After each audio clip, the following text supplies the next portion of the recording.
After a couple of years of having our wings clipped, a lot of folks are looking to get back to knocking things off their bucket list.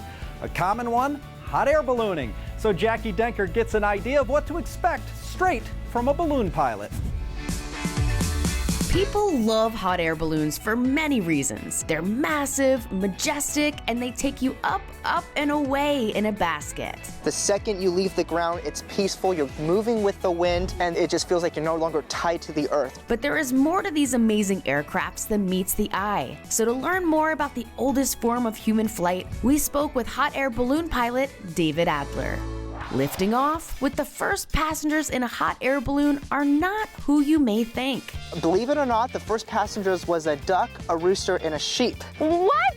And to understand the reason for this, let's go back to the 1780s, where brothers Joseph Michel and Jacques-Étienne Montgolfier from France built the first hot air balloon. And they wanted to see if they can have a man in the balloon at the time, but they thought, no, it's too dangerous. So up went the animals. It flew for about 40 minutes and then it landed. When they got to the landing site, they found that the rooster's wing was broken. Only to find out the sheep had stepped on the rooster, and it had nothing to do with the balloon. So the trip was a success. What happened to those animals? We don't know. To this day, we don't know. They probably ate them. And a champagne toast after a hot air balloon ride may be celebratory now, but it wasn't always like that. Back then, people didn't fly. So when they would land in someone's yard, they, rightfully so, would become frightened. So by showing them that they had champagne, it proved to the villagers that we are no longer a threat. We are high-class businessmen, and it proved that they were actually human. They were like, what are these people coming from the sky? We have champagne, we're humans, we come in peace. Yes.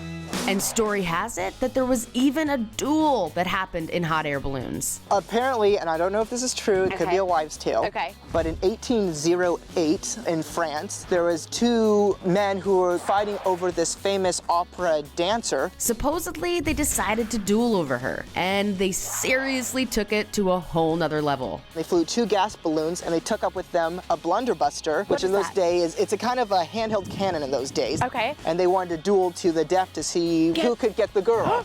And story has it that one of the men struck the opponent's balloon, causing him to fall, and the winner got the lady. But you didn't hear from me. Oh, okay. A little birdie told A little birdie told me.